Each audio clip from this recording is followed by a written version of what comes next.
ہوگی جسے ہوگی، مجھے تو دیکھنا یہ ہے کہ زور کتنا بازو قاتل میں ہے، کتنا زور ہے، طاقت لگا لے، یہ ایمان ہے اس بوڑھی عورت کا، اور اتنی بوڑھی تھی کہ چلنا بھی دشوار ہو جاتا تھا۔ الحمدللہ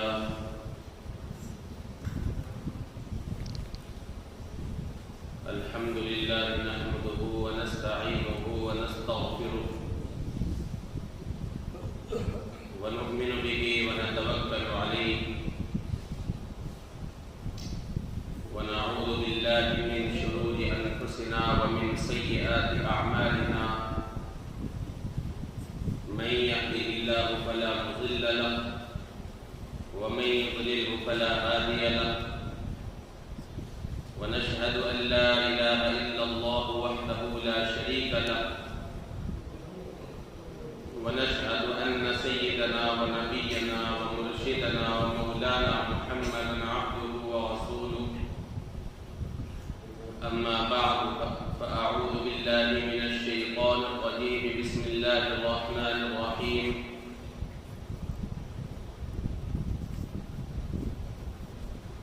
إنك لعلى خلق عظيم صدق اللہ العظیم۔ میرے محترم بزرگوں اور عزیز ساتھیوں اور پیارے بچوں، دنیا کے اندر سب سے بہترین اخلاق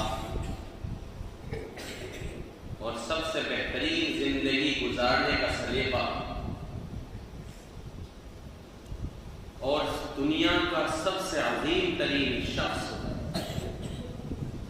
اگر کوئی ہے تو وہ آپ کے اور میرے آقا نبی پاک علیہ الصلوۃ والسلام ہیں، کیونکہ دنیا کے اندر جس کسی نے بھی آپ کی صفتوں کو، آپ کے اخلاق کو، آپ کی زندگی کو لکھا، اس کا آخری جملہ یہ ہوتا تھا کہ بعد از خدا بزرگ کوئی قصہ مختصر، کہ اللہ کے بعد اگر کوئی ہستی ہے تو وہ نبی آخر الزمان حضور پاک علیہ الصلوۃ والسلام ہیں۔ اور یہ تو دنیا کے مفسرین اور مؤرخین نے لکھا، آپ کے چند گزرے ہوئے سالوں پہلے عیسائی صحافی نے ایک کتاب لکھی جس کا نام تھا 100 لوگوں کے اوصاف، یعنی دنیا کے 100 آدمی، اور اس نے اس میں بڑے بڑے یعنی نبیوں کو بھی لیا اور بادشاہوں کو بھی لیا، پہلوانوں کو بھی لیا، پادریوں کو بھی لیا، ان ساری شخصیتوں کو جب اس نے نکھار کے دیکھا اور ان کے اوصاف و کمالات کا جائزہ لے کر کے جب اس نے چھانٹنا شروع کیا کہ ان سارے کے سارے 100 لوگوں کے اندر سب سے عظیم شخص کون ہے، تو باوجود یہ کہ وہ حضرت عیسیٰ علیہ السلام کا ماننے والا تھا، لیکن پھر بھی اس نے عیسائی دنیا میں یہ نام بتا کر کے ہلچل پیدا کر دی کہ ان 100 آدمیوں میں سب سے بہترین شخص اگر کوئی ہے تو وہ نبی پاک علیہ السلام ہے۔ عیسائی لوگ بھی پریشان، دنیا کے سب لوگ حیران و شفتر ہیں اور پوچھنے پر مجبور ہو گئے کہ آخر تم نے باوجود عیسیٰ علیہ السلام کو ماننے والے ہو کر کے پھر بھی تم نے سب سے بڑا کریڈٹ اگر کسی کو دیا ہے، سب سے زیادہ نمبر اگر کسی کو دیے ہیں تو وہ تم نے مسلمانوں کے نبی کو دیے ہیں، اس کی کیا وجہ ہے؟ تو اس صحابی نے اس کی 3 وجہ لکھی. کتنی وجہ؟ 3 وجہ لکھی، جس کی وجہ سے اس نے ہمارے نبی حضور پاک علیہ الصلوۃ والسلام کو 100 کے 100 نمبر دیے. اس کی 3 وجہ بتائی، اور اس نے کہا کہ ان 3 وجہوں کو، ان 3 باتوں کو، ان 3 صفتوں کو میں نے ہر انسان کے اندر ڈھونڈا، لیکن 99 لوگوں کے اندر کسی کے اندر نہیں پائی. اگر پائی تو وہ یہی نبی آخر الزماں حضور صلی اللہ علیہ وسلم ہے. کہ وہ کیا ہے؟ اس نے سب سے پہلی جو صفت بتائی وہ یہ ہے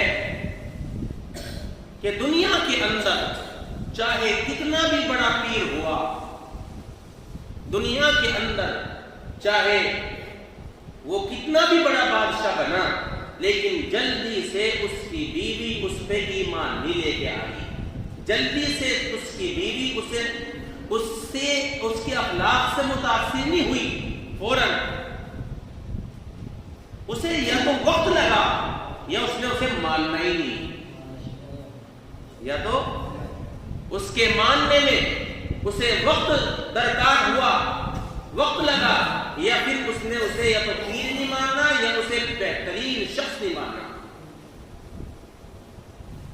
لیکن قربان جائیے نبی آخر الزماں حضور پاک علیہ الصلوۃ والسلام پر کہ جب آپ پر پہلی وحی نازل ہوئی اور آپ نے آ کر کے اپنے گھر میں اپنی بیوی کو بتایا کہ میرے ساتھ ایسا ایسا ہوا ہے اور مجھے خطرہ ہے، تو آپ کی بیوی نے آپ کو یہ کہہ کر کے دلاسا دیا.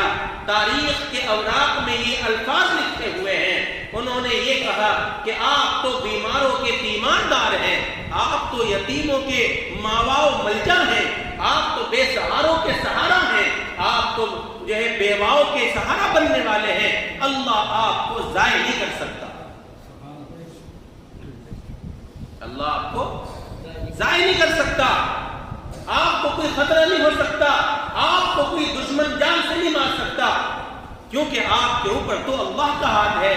تو آپ کے اوپر جب وحی نازل ہوئی کہ اب تم جو ہے اپنے اعز اقربا کو یہ کہو کہ مجھ پہ ایمان لاؤ، تو جس وقت آپ نے اپنی بیوی کے سامنے اپنے نبی ہونے کا اعلان کیا تو آپ کی بیوی نے بغیر چوں چرا کے، بغیر پشو پش کے، بغیر کشمکش کے یوں کہا لا الہ الا اللہ محمد رسول اللہ صلی اللہ علیہ وسلم، کہ میں آپ کو اپنا آخری نبی مانتی ہوں. تو بتاؤ دنیا کا کون ایسا شخص ہے کہ جس پر اس کی بیوی نے اس پہ ایمان لے آئی ہو فوراً؟ آپ کسی پیر کی شخصیت اٹھا کے دیکھ لے، جلدی سے کوئی عورت اپنے شوہر کا جو ہے، عورت اپنے شوہر کو پیر نہیں مانتی. اکثر آپ نے وہ لطیفہ سنا ہوگا کہ ایک پیر صاحب تھے، غالباً مرزا مظہر جانے جانا، تو ان کی جو اہلیہ تھی وہ کہا کرتی تھی کہ بڑا پیر بنا پھرتا ہے، کیا ہے تیرے اندر؟ تیرے اندر تو میں نے کوئی پیر والی صفت نہیں دیکھی، اور بس لوگوں کو جو ہے بھٹکا رہا ہے، تیرے اندر کوئی صفت نہیں ہے. کہ اچھا میرے اندر کوئی صفت ہی نہیں ہے. ایک دن جوش آیا اور جو ہے ایک طرف جا کر کے مصلی بچھایا اور مصلی پہ کھڑے ہو کر کے اسے حکم دیا کہ چل اڑ، اور وہ مصلی اڑنے لگا اور اس پہ نماز پڑھنے لگی. اب وہ اسی محلے کے اوپر وہ اڑ رہے ہیں. ان کی بیوی نے بھی دیکھا جب شور مچا کے دیکھو یہ کون اڑ رہا ہے، دیکھو یہ کون اڑ رہا ہے.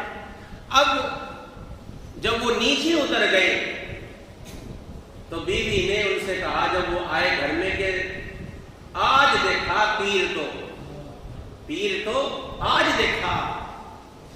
اب کہاں سے کہ ہمارے یہاں کو چھت پہ ہوئی تو اڑ رہا تھا، نماز پڑھ رہا تھا. کہ اچھا پیر مانتی ہے کہ ہاں اسے مانتی ہوں پیر، اسے کیا ہے پیر، کہ پکا اسے یقین ہو گیا کہ وہ پیر ہے، کہ ہاں مجھے آج پکا یقین ہو گیا ایسے ہوں پیر۔ کہا کہ اللہ کی بندی وہ میں ہی تو تھا۔ کہ اچھا تم تھے وہ، کہ ہاں، کہ تبھی ٹڈے ٹڈے اڑ رہے تھے تبھی۔ تو دنیا کے اندر آپ تواریخ اٹھائیں، جلدی سے عورت اپنے شوہر کی تابع دار نہیں ہوتی، یا تو اسے وقت لگتا ہے یا وہ اس کی تابع، یعنی اسے اپنا بڑا تسلیم نہیں کر پاتی، یعنی اس کے بالکل تن من دھن۔ حضرت خدیجہ کو دیکھیں کہ انہوں نے آدھی مالداری مکے کی ایک طرف اور آدھی مالداری جو حضرت خدیجہ کی تھی، لیکن کیا کیا کہ آپ کے قدموں میں سب کچھ لٹا دیا کہ یا رسول اللہ میرا تو تن من دھن سب آپ کا ہے۔ اسے کہتے ہیں، فرمایا کہ ایمان لانے کے لیے صرف یہی کافی ہے کہ گھر کی جو ان کی بیوی تھی سب سے پہلے وہ ایمان لے کے آئی۔ تو ان 100 آدمیوں میں کوئی ایسا شخص نہیں ملا کہ جس کی بیوی بغیر چوں چرا کے ایمان لے کے آئی۔ دوسرے اس نے بتایا کہ میں نے ان 100 آدمیوں کو کیوں جو ہے پیچھے رکھا اور مسلمانوں کے آخری نبی کو کیوں 100 نمبر دیے، وہ اس وجہ سے دیے کہ ہر آدمی کا ایک نہ ایک لنگوٹیا یار ہوتا ہے، ہر آدمی کا کوئی ایک نہ ایک بچپن کا دوست ہوتا ہے، اور جلدی سے بچپن کا دوست بھی اب اسے بزرگ نہیں تسلیم کرتا، چاہے کتنا ہی بڑا بزرگ بن جائے۔ اور اگر وہ بزرگ بن کے اس کے سامنے آ جائے اور وہ یوں کہے کہ میں تو بزرگ بن گیا ہوں، کہاں بیٹھا رہوں، پتا مجھے تیرا پتا۔ کیوں؟ اس لیے کہ بچپن کی ساری حرکات و سکنات اس کے سامنے ہیں، جوانی کی سارے جو اس نے کام کیے ہیں وہ سب اس کے سامنے ہوتے ہیں، اس لیے وہ جلدی سے اسے پیر تسلیم نہیں کرتا جو بچپن کا دوست ہوتا ہے۔ لیکن قربان جائیے نبی آخر الزمان صلی اللہ علیہ وسلم پر کہ آپ کا بچپن کا دوست حضرت ابو بکر صدیق رضی اللہ تعالی عنہ ہے، اور آپ کے سامنے جب آپ نے کہا کہ ابو بکر مجھے اللہ نے نبی بنا دیا، آج مجھ پر نبوت تمام ہو گئی ہے اور میں اللہ کا نبی ہوں، تو مجھ پر کلمہ پڑھ، تو فوراً بغیر کسی کشمکش کے، بغیر کسی شش و پنج کے فوراً یہ کہا لا الہ الا اللہ محمد رسول اللہ صلی اللہ علیہ وسلم، اور کلمہ پڑھ کر فوراً بغیر کچھ یہ کہا کہ دل میں بھی کبھی صدیق کے شک پیدا نہیں ہوا کبھی۔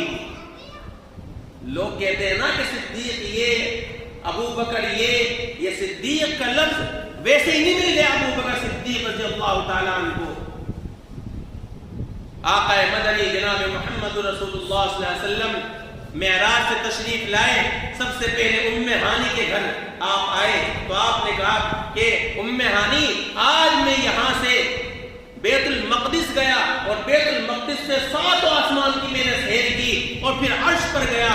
تو ام ہانی نے کہا بھائی یہ بات مجھے تو بتا دی، اب کسی کو نہ بتائیو، ورنہ لوگ پہلے مذاق بناتے ہیں اور یہ سن کر کے پھر مذاق بنانے میں۔ کہا کہ ام ہانی یہ بات تو میں سب سے پہلے بتا گیا، کیونکہ سارا کچھ نظارہ دیکھ لیا تھا، آپ کا مورال اتنا ہائی ہو چکا تھا کہ پھر اس کے بعد آپ نے جب بھی اللہ کی تسبیح کی تو یوں کہا کہ اللہم لک الحمد ولک الشکر کما انت اہلہ، کہ اللہ تیری تعریف ہے، تیرا شکر ہے جیسا کہ تو ہے۔ تو بہرحال ابو جہل نے حضرت ابو بکر صدیق رضی اللہ تعالیٰ عنہ کو راستے میں پکڑ لیا اور کہا لو جی میاں جناب آپ ایک بات بتاؤ، ایک آدمی کیا یہاں سے اور بیت المقدس تک اور پھر بیت المقدس سے 7 آسمان کی سیر کر سکتا ہے؟ تو ابو بکر نے کہا کہ بالکل جھوٹا ہے وہ شخص۔ کہا کہ مانتے ہو؟ کہ ہاں بالکل مانتا ہوں۔ کہا کہ جانتے ہو یہ کس نے دعویٰ کیا ہے؟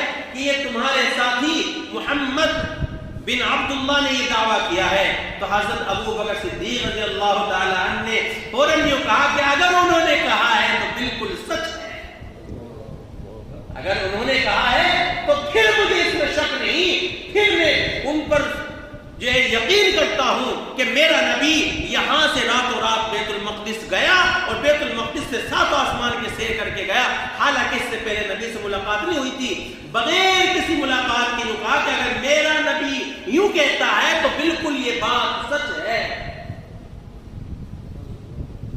تو اس عیسائی مورخ نے اس وجہ سے آپ کو 100 آدمیوں میں سے سب سے اول اس لیے رکھا کہ بچپن کا ہر آدمی کا ایک دوست ہوتا ہے، وہ اس پہ جلدی سے ایمان نہیں لاتا، لیکن مسلمانوں کا جو نبی ہے اس پر سب سے پہلے ایمان لانے والا اگر کوئی ہے تو وہ اس کا دوست تھا بچپن کا، جس کا نام ابو بکر صدیق رضی اللہ ہوتا ہے۔ لوگ کہتے ہیں کہ ابو بکر یہ اور ابو بکر وہ، اگر اللہ کو نہیں پتا تھا تو سب سے پہلا کیوں بنایا کہ سب سے پہلا ایمان لانے والا ابو بکر کو ہی کیوں چنا؟ تو بہرحال میں اس تفصیل میں نہیں جانا چاہتا، تو ان 100 آدمیوں میں سے 2 صفتیں میں نے آپ کے سامنے رکھی ہیں۔ اب تیسری صفت سنو کہ تیسری صفت مسلمانوں کے نبی کے اندر جو میں نے پائی وہ یہ ہے کہ ہر آدمی کے یہاں کام ہوتا ہے، ہر آدمی اپنے یہاں کبھی نہ کبھی کام کراتا ہے، نوکر رکھتا ہے، اور ہر آدمی اپنے نوکر پر کبھی نہ کبھی تو غصہ ہوتا ہی ہے۔ لیکن مسلمانوں کے نبی پر قربان جائے کہ ان کا ایک غلام تھا۔ غلام اور نوکر میں کیا فرق ہے یہ بھی میں آپ کو بتا دوں کہ نوکر کہتے ہیں مثال کے طور پہ بھائی تمہیں گاڑی چلانی ہے، 10,000 روپے نوکری ہے، تو اگر گاڑی چلانے والے کو یوں کہے کہ اب روٹی بنا تو وہ کیا کہے گا کہ میں تو جو ہے گاڑی کی نوکری لیتا ہوں، روٹی کی نوکری نہیں لیتا، میں روٹی بنانے کی نوکری لیتا ہوں، گاڑی کی نہیں لیتا، کپڑے دھونے کی نہیں لیتا۔ نوکر کہتے ہیں صرف ایک کام پر مقرر کر دیا۔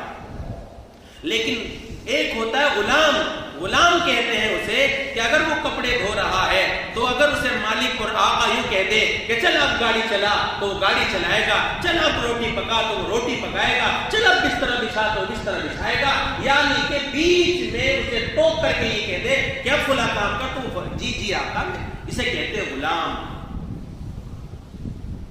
تو بہرحال آپ کے غلام حضرت زید رضی اللہ تعالیٰ عنہ تھے، جنہیں بچپن میں اغوا کر کے مکے کے یا مدینے کے بازار میں بیچ دیا تھا، اور حضرت خدیجہ نے ان کو خرید لیا تھا، اور حضرت خدیجہ نے اللہ کے نبی کو اسے ہدیہ کر دیا تھا۔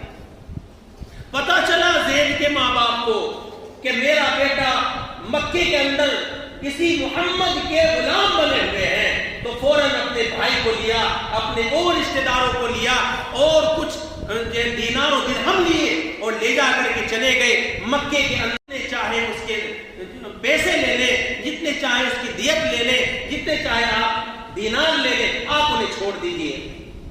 اللہ کے نبی صلی اللہ علیہ وسلم نے فرمایا مجھے تمہارے پیسوں کی ضرورت نہیں ہے، زید کو بلا لو اور اگر وہ تمہارے ساتھ جانا چاہے تو لے جاؤ۔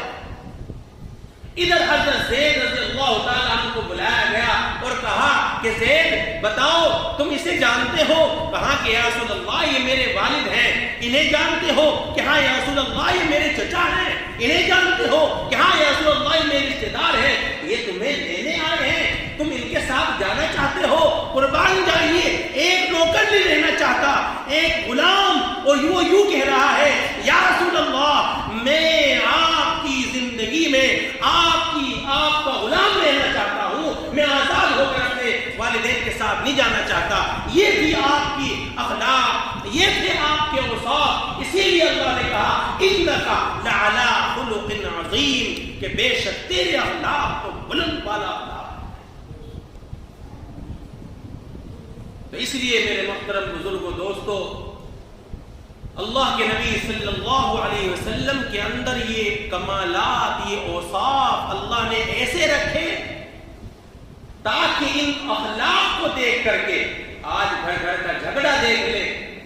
کیا ہے وہ؟ یہی ہے کہ بیوی آج شوہر کی نہیں مانتی، بیوی نے آج شوہر کی ہاں میں ہاں نہیں کی، لیکن کیا ہے؟ اللہ کے نبی کے اخلاق دیکھے تو قربان ہو گئی اور فدا ہو گئی اور سب کچھ اپنا دھن تن من سب قربان کر دیا. یہاں تک کہ شعب ابی طالب میں آپ کو قید کیا تو انہی کے ساتھ آپ بھی قید ہو گئے. یہ تھی جان ساری جان پشانی. کیوں؟ آپ کے اخلاق کو دیکھ کر انہی کے ماننے والے ہم بھی ہیں, انہی کے مطیع و فرما بردار ہم بھی ہیں. ہم بھی یوں کہتے ہیں کہ ہم نبی کے ماننے والے ہیں, لیکن دیکھا یہ جاتا ہے کہ جب نبی کا نام آیا تو جھوم جاتے ہیں اور نبی کا کام آتا ہے تو گھوم جاتے ہیں. یہ حالت آج ہمارے دین کی, ہمارے اخلاق کی, ہمارے کردار کی بن چکی ہے. یعنی ہمارے اندر نبی کی صفت کا ایک رتی بھر بھی کمال اخلاق کچھ نہیں پایا جاتا. کیوں؟ اس لیے کہ آج ہمارا ایمان ہی نہیں بنا. اور ایمان جب بنا تو سمیہ رضی اللہ تعالی عنہ جو دنیا کے اندر سب سے پہلے شہید ہونے والی اگر کوئی ہے تو وہ ایک عورت ہے جس کا نام سمیہ رضی اللہ تعالی عنہ ہے. تپتے ہوئے میدان میں لٹا دیا گیا, حرم کے اندر لٹا دیا گیا, اور ہاتھوں میں لوہے کی زنجیر ہے, پاؤں میں لوہے کی زنجیر ہے. ابو جہل مارتا ہے اور اتنا مارتا ہے کہ بالکل تھک جاتا ہے, تھک کے چور ہو جاتا ہے, اور پھر یوں کہتا ہے سمیہ ایک دفعہ کہہ دے کہ میں اسے رب نہیں مانتی اور یہ جو تمہارے بت ہے میں اسے رب مانتی ہوں. ایک دفعہ کہہ دے, بس ایک دفعہ کہہ دے. کرم ہوگی جسے ہوگی, مجھے تو دیکھنا یہ ہے کہ زور کتنا بازو قاتل میں ہے, کتنا زور ہے, طاقت لگا لے. یہ ایمان ہے اس بوڑھی عورت کا, اور اتنی بوڑھی تھی کہ چلنا بھی دشوار ہو جاتا تھا. لیکن ایمان دیکھیے, ذرا سا غور تو کر کے دیکھیے, ذرا سا سوچ کرتے تو دیکھیے کہ زمین بھی عرب کی اور صحرا بھی عرب کا, اور تپتی ہوئی زمین, اور جب لوہا تپتا ہے تو اس کی تپش کتنی ہوتی ہے. لیکن قربان جائیے سمیہ رضی اللہ تعالی عنہا پر, انہوں نے یوں فرمایا کہ ابو جہل کر لے جتنا ظلم تجھے کرنا ہے, میں اپنے ایمان سے 10 سے مس نہیں ہو سکتی. اور سمیہ رضی اللہ تعالی عنہا, ان کے ایک بوڑھے شوہر تھے غالباً عمار یاسر رضی اللہ تعالی عنہ, ان کو بھی زد و کوب کیا گیا. یہاں تک کہ حضرت سمیہ رضی اللہ تعالی عنہا کا ایک پاؤں ادھر باندھ دیا, ایک پاؤں ادھر باندھ دیا, ایک ہاتھ ادھر باندھ دیا اور ایک ہاتھ ادھر باندھ دیا. اور ابو جہل نے کہا کہ سمیہ, التجا ہے ابو جہل کے لہجے میں کہ سمیہ ایک بار کہہ تو دے, چل تو جھوٹے ہی کہہ دے, میں تجھے چھوڑ دوں گا, جھوٹے ہی کہہ دے. یوں کہا سمیہ رضی اللہ تعالی عنہا نے, یوں فرمایا کہ نہیں, میں اس زبان سے نہیں کہہ سکتی. اس زبان سے میں نے اگر یوں کہہ دیا کہ اللہ کے علاوہ بھی کوئی معبود ہے, میرا رب تو مجھے دیکھ رہا ہے, کل کو میرا رب یوں نہ پوچھ لے سمیہ تو نے ظلم سہتے ہی فوراً اپنے ایمان کو بیچ دیا, چاہے میں دل سے نہ کہوں, چاہے میں زبان سے نہ کہوں, لیکن میرا اللہ تو دلوں کے بھیدوں کو جانتا ہے. ابو جہل کو غصہ آیا اور فوراً جتنے اللہ کو اپنے بندوں پہ پیار آ گیا, جا میں نے یہ تیری اٹھک بیٹھک بھی نبی کے طریقے پہ قبول. تو کریں گے انشاءاللہ, اللہ کے نبی صلی اللہ علیہ وسلم کے اخلاق اپنائیں گے, نماز کی پابندی کریں گے انشاءاللہ. اللہ ہم سب کو عمل کی توفیق عطا فرمائے. وآخر دعوانا الحمد